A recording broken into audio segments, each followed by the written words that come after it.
আসসালামু আলাইকুম বন্ধুরা। এই মুভিটার প্রথম পার্ট আমরা অনেক আগেই এক্সপ্লেন করে দিয়েছি। যদি প্রথম পার্ট না দেখে থাকো তাহলে অবশ্যই ডেসক্রিপশনে দেওয়া লিঙ্ক থেকে দেখে আসতে পারো, কারণ প্রথম পার্ট না দেখলে দ্বিতীয় পার্টটা বুঝতে পারবে না। তো চলো আর বেশি কথা না বাড়িয়ে গল্প শুরু করা যাক। তো দ্বিতীয় পার্টটা শুরু হয় ঠিক সেখান থেকে যেখানে প্রথম পার্টটা শেষ করা হয়েছিল। এরপর যখন সে ডলটার পুরো শরীর স্ক্যান করে তখন সে কম্পিউটার স্ক্রিনে দেখানো রিপোর্ট দেখে সুজুকির গলা যেন ভয়ে একেবারে শুকিয়ে যায়, কারণ ওই ডলের ভেতরে একদম মানুষের বাচ্চার মতন একটা হাড়ের কাঠামো দেখা যাচ্ছিল। এটা দেখে সুজুকি সঙ্গে সঙ্গে পুলিশ অফিসারকে খবর দেয়। পুলিশ অফিসার দ্রুত হাসপাতালে এসে সেই ডলটিকে নিজের সঙ্গে নিয়ে যেতে শুরু করে, কারণ ওই ডলটার ভেতরে একদম মানুষের হাড়ের খাঁচার মতন একটা কাঠামো দেখা গিয়েছে। তাই এখন সে ভালোভাবে তদন্ত করতে চায় কেউ কি ওই ডলটা ব্যবহার করে কোনো অপরাধ লুকানোর চেষ্টা করেছে কিনা। এদিকে সুজুকি কোনো প্রশ্ন না করে ডলটাকে পুলিশের হাতে তুলে দেয়। শেষ পর্যন্ত হয়তো তাদের এই ডলটার হাত থেকে মুক্তি মিলবে। কিন্তু যখন সেই অফিসার ডলটাকে নিয়ে বাইরে আসে তখন সেখানে কান্ডা এসে উপস্থিত হয়। পুলিশ অফিসারের হাতে ওই ডলটা দেখে কান্ডা বলে, এটা তো সেই ডলটা। মানে কান্ডা এমন কিছু দেখতে পাচ্ছিল যা কোনো সাধারণ মানুষ দেখতে পায় না। সুজুকি তখন কান্ডাকে পুরো ঘটনাটি জানায়। সে বলে ডলটার শরীর স্ক্যান করার পর তার ভেতরে মানুষের হাড়ের মতন একটা কঙ্কাল পাওয়া গিয়েছে, তাই পুলিশ অফিসার ডলটাকে নিয়ে যাচ্ছে। এই কথা শোনার পর কান্ডা পুলিশ অফিসারের কাছে যায় এবং ডলটার একটি ছবি তুলে তাকে দেয়, কিন্তু সেই ছবিতে তো কিছুই দেখা যাচ্ছিল না। যাই হোক, পুলিশ অফিসার সেখান থেকে ডলটাকে নিয়ে চলে যেতে শুরু করে। সেই পুলিশ অফিসার একদমই বিশ্বাস করছিল না যে ডলটা আসলে একদমই জীবন্ত একটা ডল। সে শুধু পুলিশের মতন করে চিন্তা করছিল হয়তো কোনো অপরাধী এই ডলটার মধ্যে নিচের অপরাধ লুকানোর চেষ্টা করেছে। এরপর পুলিশ অফিসার ওই ছবিটা বাইরে ফেলে দিয়ে ল্যাবের দিকে যেতে থাকে, কিন্তু যখন সে ওই টানেলের ভেতর ঢোকে তখনই হঠাৎ তার সামনে সেই একই ডল এসে উপস্থিত হয়। সে দ্রুত গাড়ি থামিয়ে সেখান থেকে নেমে চারপাশে দেখতে থাকে। কিছুক্ষণ পর যখন কান্ডা, সুজুকি এবং ইয়োশি ওই টানেলের ভেতরে আসে তখন তারা দেখতে পায় ওই পুলিশ অফিসারের গাড়ি সেখানে দাঁড়িয়ে আছে, আর পুলিশ অফিসার গাড়ির পাশে বসে ওই ডলটাকে নিয়ে কাঁদছে। কান্ডা দ্রুত সেই অফিসারের কাছে গিয়ে তার উপরে কিছু মন্ত্র পড়তে শুরু করে, কারণ ওই ডলটা পুলিশ অফিসারকে নিজের নিয়ন্ত্রণে নিয়ে নিয়েছিল, যার কারণে সে রাস্তায় বসে এভাবে কাঁদছিল। কান্ডার মন্ত্র পড়ার পর ওই পুলিশ অফিসার একদমই শান্ত হয়ে যায় এবং সে সেই অবস্থাতেই বসে থাকে। এরপর কান্ডা আবারও ওই ডলটাকে বক্সটার ভেতরে রেখে দেয়, যেই বক্সটাতে অনেকগুলো তালা লাগানো ছিল। তারপর সে সুজুকি এবং ইয়োশিকে নিয়ে একজন বৃদ্ধ মানুষের কাছে যায়, যিনি হুইল চেয়ারে বসে তাদের কাছে আসে। সেই বৃদ্ধ মানুষটি আসলে বহু বছর আগে ওই কানাজিমা দ্বীপে পুলিশ অফিসার হিসেবে কাজ করতেন, আর এই কারণেই কান্ডা সুজুকি এবং ইয়োশিকে নিয়ে তার কাছে এসেছিল, কারণ ওই বৃদ্ধ মানুষটি এমন এক রহস্য জানতেন যা ওই ডলটার সঙ্গেই জড়িয়েছিল। সেই বৃদ্ধ মানুষটি সুজুকি এবং ইয়োশিকে বহু বছর আগের একটা গল্প শোনাতে শুরু করে। সেই গল্পটি ছিল কোচিকি ইয়াশিমোটোর, সেই মানুষটির যিনি ওই ডলটা তৈরি করেছিলেন। আসলে কোচিকি ইয়াশিমোটোর একটি মেয়ে ছিল, যেটা আমরা প্রথম পর্বেই জানতে পেরেছিলাম, কিন্তু তার জন্মের পর থেকেই সে খুবই দুর্বল ছিল। সে সব সময় অসুস্থ থাকতো। তাই কোচিকি ইয়াশিমোটোর স্ত্রী একদিন খুবই কঠিন সিদ্ধান্ত নিয়েছিলেন। তিনি নিজের মেয়েকে এবং নিজেকে একদিন মেরে ফেলার চেষ্টা করেছিলেন, কিন্তু সেই চেষ্টায় তিনি নিজে বেঁচে যায়, আর শুধুমাত্র কোচিকি ইয়াশিমোটোর মেয়ে মারা যায়। যখন কোচিকি ইয়াশিমোটো এই ঘটনা জানতে পারে তখন নিজের স্ত্রীকে বাঁচানোর জন্য তিনি এমন একটি কাজ করেন যা কেউ কখনো কল্পনাও করেনি। সে নিজের মৃত মেয়ের শরীর ফুটন্ত গরম পানির ভেতরে দিয়ে দেয় এবং তার চুল এবং হাড়ের কাঠামো দিয়ে একটি ডল তৈরি করে।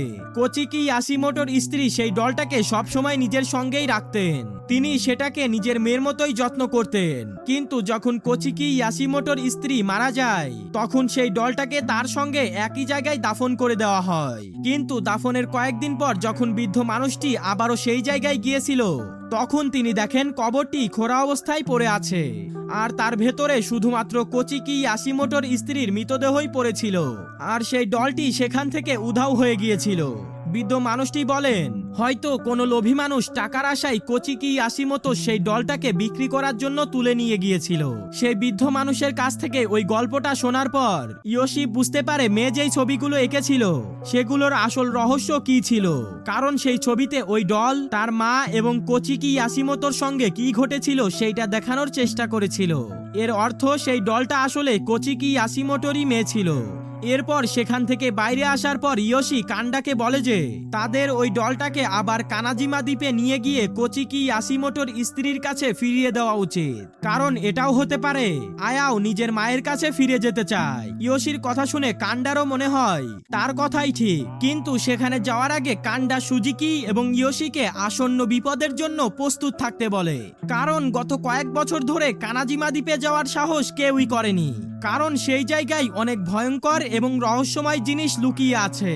আর তারা এটাও জানে না যে আসলে কানাজিমা দ্বীপে সেই কবরটা কোথায় রয়েছে। সেই কবরটি খুঁজে বের করার জন্য তাদের একটি রিচুয়াল করতে হবে। ফিরে আসার পথে কান্ডার কাছ থেকে যখন সুজুকি শোনে যে কানাজিমা দ্বীপে কেউই যাওয়ার সাহস করে না, তখন সে তাকে একটি ভিডিও দেখায়, যেই ভিডিওটি সে কয়েকদিন আগে ওই দ্বীপ সম্পর্কে খোঁজ করার সময় পেয়েছিল।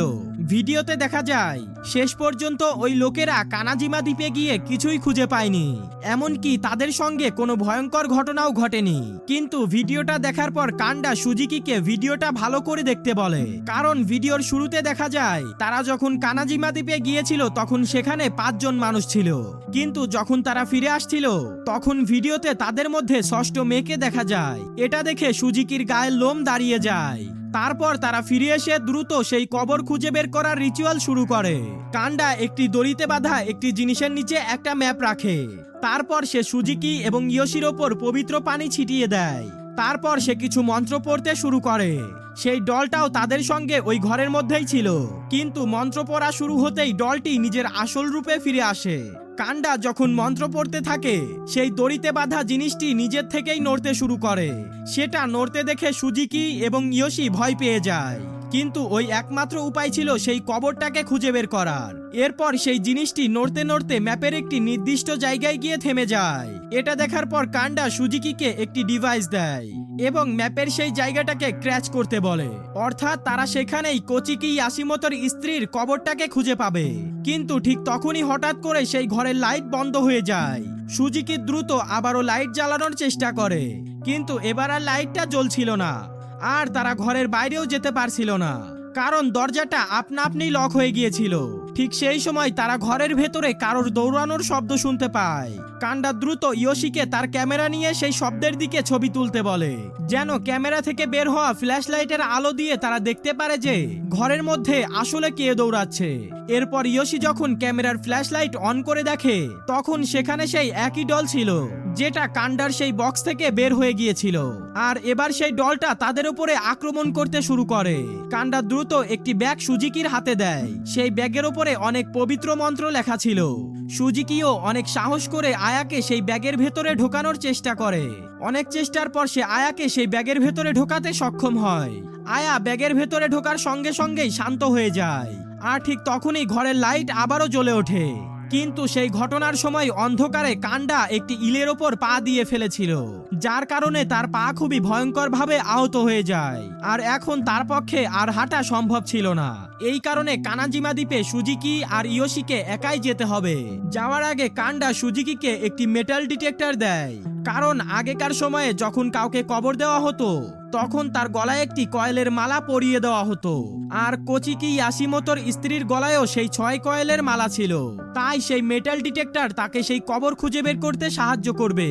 এরপর কান্ডা নিজের পায়ের চিকিৎসা করানোর জন্য হাসপাতালে চলে যায়, আর সুজুকি এবং ইয়োশি সেই দ্বীপের উদ্দেশ্যে রওনা হয়। সেই দ্বীপে যাওয়ার পথের কাছে একটি লাল বোর্ড লাগানো ছিল, যেখানে লেখা ছিল যদি কেউ এই দ্বীপে যেতে চায় তাহলে তাকে অবশ্যই 2 ঘন্টার মধ্যে দ্বীপ থেকে ফিরে আসতে হবে, কারণ ওই দ্বীপে যাওয়ার যেই রাস্তা ছিল সেটি সমুদ্রের মধ্যে দিয়ে যেতে হয়। যদি তারা 2 ঘন্টার পর ফিরে আসে তাহলে সমুদ্রের ঢেউয়ের কারণে সেই রাস্তা পরের দিন পর্যন্ত পানির নিচে ডুবে থাকে, অর্থাৎ তারা যদি 2 ঘন্টার পরে আসে তাহলে তারা ওই দ্বীপে আটকে যাবে এবং পরের দিন ছাড়া আর ফিরে আসতে পারবে না। আর ওই দ্বীপে পুরো রাত কাটানোর অর্থ ছিল নিজের মৃত্যুকে ডেকে আনা। তারপর তারা 2 জন সেই রাস্তা ধরে কানাজিমা দ্বীপের দিকে এগিয়ে যায়। ইয়োশির হাতে ছিল আয়া, সে সেই পবিত্র মন্ত্র লেখা ব্যাগের ভেতরে বন্দী ছিল, আর সুজুকির হাতে ছিল মেটাল ডিটেক্টর। কিছুক্ষণ সেই রাস্তা ধরে হাঁটার পর অবশেষে তারা কানাজিমা দ্বীপে পৌঁছে যায়। ম্যাপের সাহায্যে তারা সেই জায়গায় পৌঁছে যায় যেখানে কবর থাকার কথা ছিল। এখন তাদের মেটাল ডিটেক্টরের সাহায্যে একদম সঠিক জায়গাটা খুঁজে বের করতে হবে, যাতে সেই জায়গা খুঁড়ে তারা কবরটি বের করতে পারে। তারা অনেকক্ষণ ধরে মেটাল ডিটেক্টর দিয়ে সেই জায়গাটি খুঁজতে থাকে, কিন্তু মেটাল ডিটেক্টরে কোনো ধরনের সংকেত পাওয়া যাচ্ছিল না। তারপর সুজুকি যখন সময় দেখে তখন তার হাতে আর মাত্র আধা ঘন্টা বাকি ছিল। তাদের সেই আধা ঘন্টার মধ্যেই কবরটিকে খুঁজে বের করে আয়াকে সেই কবরের ভেতরে ফিরিয়ে দিতে হবে, না হলে তারা সেই দ্বীপে আটকে যেতে পারে। কিন্তু যখন সুজুকি প্রায় আশা ছেড়েই দিয়েছিল, ঠিক তখনই মেটাল ডিটেক্টরে নড়াচড়া শুরু হয়। হঠাৎ সে সেই কবরটা খুঁজে পেয়ে যায়। তারা দ্রুত সেই জায়গাটায় গর্ত খুঁড়তে শুরু করে, আর সুজুকির ধারণা একদম সঠিক ছিল। মাটি সরানোর পর তারা দেখতে পায় সেখানে সত্যি একটা কবর রয়েছে। তারা দ্রুত সেই কবরটি খুলে ফেলে। এরপর দেখে ভেতরে ছিল একটি কঙ্কাল, যার গলায় সেই 6টি কয়েলের মালা ছিল, অর্থাৎ সেটিই ছিল কোচিকি ইয়াশিমোটোর স্ত্রীর কঙ্কাল। এরপর ইয়োশি আয়াকে সেই একই মন্ত্র লেখা ব্যাগের মধ্যে জড়িয়ে কবরের ভেতরে রেখে দেয়। কিন্তু আয়ার সঙ্গে সঙ্গে সেই কবরের মধ্যে মেয়ের একটি ছবিও পড়ে যায়। ছবিটি সবসময় ইয়োশি নিজের কাছেই রাখতো, তাই সে ওই ছবিটি নেওয়ার চেষ্টা করে। সুজুকি তাকে সেটা ছেড়ে দিতে বলে, কারণ তাদের হাতে তখন খুবই কম সময় বাকি ছিল। কিন্তু ইয়োশি কোনোভাবেই ছবিটি ছাড়তে রাজি হয় না। সে ওই ছবিটি নেওয়ার চেষ্টা করতে গিয়ে হঠাৎ ইয়োশি নিজেই ওই কবরের ভেতরে পড়ে যায়। সে দ্রুত ছবিটি তুলে নেয়। ঠিক তখনই যেই ধূপকাঠি তারা প্রার্থনার জন্য জ্বালিয়েছিল সেটি বাতাসে উড়ে গিয়ে সরাসরি আয়ার ব্যাগের ওপর পড়ে যায়। এর ফলে আয়ার ব্যাগে আগুন ধরে যায়, আর কিছুক্ষণের মধ্যেই সেই ব্যাগটি ছিঁড়ে যায়। আর এই কারণেই আয়া আবারও সেই ব্যাগের বাইরে বের হতে শুরু করে। এবার আয়া আগের থেকেও অনেক বেশি ভয়ঙ্কর হয়ে গিয়েছিল। সুজুকি ইয়োশির হাত ধরে তাকে উপরে তোলার চেষ্টা করতে থাকে, কিন্তু আয়া ইয়োশির পা ধরে ফেলে এবং তাকে আবারও নিচে টেনে নিতে শুরু করে। কিন্তু তবুও সুজুকি নিজের সমস্ত শক্তি কাজে লাগিয়ে ইয়োশিকে টেনে উপরে তুলে নেয়। তারপর দ্রুত সেই কবরটাকে বন্ধ করে দেয়। কিন্তু তাড়াহুড়ো করার সময় সুজুকি খেয়াল করেনি যে ইয়োশির চুলের কিছু অংশ এখনো সেই কবরের ভেতরে রয়ে গেছে, আর সে কবরের ঢাকনাও বন্ধ করে দিয়েছে। ঠিক তখনই ইয়োশির শরীর আবারও কবরের দিকে টানতে শুরু করে, কারণ আয়া ভেতর থেকে তার চুল ধরে টানছিল। এখন ইয়োশির কাছে আর কোনো উপায় ছিল না, তাই সে মেয়ের সেই ছবিটি মাটিতে ফেলে ভেঙে ফেলে। তারপর সেই ছবির কাচের টুকরো দিয়ে নিজের চুল কেটে ফেলে, আর এভাবে ইয়োশি নিজেকে বাঁচাতে সক্ষম হয়। আর শেষ পর্যন্ত তারা নিজেদের সম্পূর্ণ চেষ্টা দিয়ে আয়াকে আবার তার মায়ের কাছে ফিরিয়ে দিতে সফল হয়। এরপর ক্লান্ত অবস্থায় তারা দুইজন বাড়িতে ফিরে আসে। বাড়িতে ফিরতেই মেয়ে দৌড়ে এসে ইয়োশিকে জড়িয়ে ধরে। পরের দিন তারা তিনজন বসে একসঙ্গে নাস্তা করে। ইয়োশি নিজের হাতে মেয়েকে খাইয়ে দেয়। ঠিক তখনই তাদের অ্যাপার্টমেন্টের বাইরে একটি সবুজ রঙের গাড়ি এসে থামে। সেই গাড়িতে ছিল মেয়ের দাদি এবং কান্ডা। তারা ইয়োশি এবং সুজুকির সঙ্গে দেখা করতে এসেছিল। মেয়ের দাদি এবং কান্ডা দুজনেই উপরে যাওয়ার জন্য লিফটে ওঠে। ঠিক তখনই অন্য একটি লিফট থেকে ইয়োশি এবং সুজুকি মেয়েকে নিয়ে বাইরে বেরিয়ে আসে। তারা শপিং করতে যাচ্ছিল। এদিকে কান্ডা এবং মেয়ের দাদি জানতোই না যে যাদের সঙ্গে দেখা করতে তারা যাচ্ছে তারা আসলে তখন বাড়িতে ছিলই না। মেয়ের দাদি সঙ্গে করে মেয়ে এবং আয়ার কথা বলার সিসিটিভি ফুটেজ নিয়ে এসেছিল। লিফটে উপরে যাওয়ার সময় সে কান্ডাকে সেই ফুটেজটি দেখায়। কান্ডা তখন সেই ফুটেজে থাকা কথাগুলো মন দিয়ে শোনার চেষ্টা করে, আর সেটা শোনার পর কান্ডা কিছুটা ভয় পেয়ে যায়। এরপর তারা দুইজন সুজুকি এবং ইয়োশির বাড়িতে পৌঁছে যায়। সেখানে গিয়ে তারা টেবিলের ওপর কিছু অদ্ভুত জিনিস দেখতে পায়। সুজুকি এবং ইয়োশির প্লেট খালি ছিল, কিন্তু চেয়ারে মেয়ে বসে নাস্তা করছিল। তার সামনে রাখা খাবার এবং দুধ ঠিক আগের মতোই পড়েছিল। যদিও আমরা কিছুক্ষণ আগেই দেখেছি যে মেয়ে সেখানে বসে নাস্তা করছিল। ঠিক তখনই কান্ডা আবারও সিসিটিভিতে থাকা আয়ার কথাগুলো শুনতে শুরু করে, আর সেই কথাগুলো মনোযোগ দিয়ে শোনার পর কান্ডার পায়ের নিচের মাটি সরে যায়। কারণ সেই ফুটেজে আয়া মেয়েকে বলছিল সে নিজের মাকে একদমই পছন্দ করে না, আর সে নিজের মায়ের কাছে কখনোই ফিরে যেতে চায় না। কিন্তু কান্ডা তো সুজুকি এবং ইয়োশিকে আয়াকে নিজের মায়ের কাছে ফিরিয়ে দেওয়ার জন্য পাঠিয়েছিল। ঠিক তখনই আমরা বাইরে সুজুকি এবং ইয়োশিকে দেখতে পাই। তারা মেয়েকে নিয়ে শপিং করতে যাচ্ছিল, কিন্তু যখন তারা বাইরে দাঁড়িয়ে থাকা সবুজ গাড়ির পাশের দিকে যায় তখন সেখানে দেখা যায় মেয়ে আসলে সেই গাড়ির ভেতরে বসেছিল। কারণ এতদিন ধরে যে মেয়েটির সঙ্গে তারা ছিল, যে ইয়োশি এবং সুজুকির সঙ্গে নাস্তা করছিল এবং যাকে নিয়ে তারা শপিং করতে যাচ্ছিল, সে আসলে মেয়ে ছিলই না, সে ছিল আয়া। আসল ঘটনা হলো যখন সুজুকি এবং ইয়োশি আয়াকে কবরের মধ্যে ফিরিয়ে দিয়েছিল, তখন সেই পবিত্র মন্ত্র লেখা ব্যাগটি ছিঁড়ে যাওয়ার পর আয়া তাদের দুজনের ওপর নিজের নিয়ন্ত্রণ নিয়ে নিয়েছিল। এরপর থেকেই তারা দুইজন আয়াকে মেয়ে মনে করতে শুরু করে। এই কারণেই তারা সেই সময় আয়াকে কবর দেওয়ার পরিবর্তে তাকে মেয়ে ভেবে বাড়িতে ফিরিয়ে নিয়ে আসে। আর এভাবেই এই রহস্যময় গল্পটার সমাপ্তি ঘটে।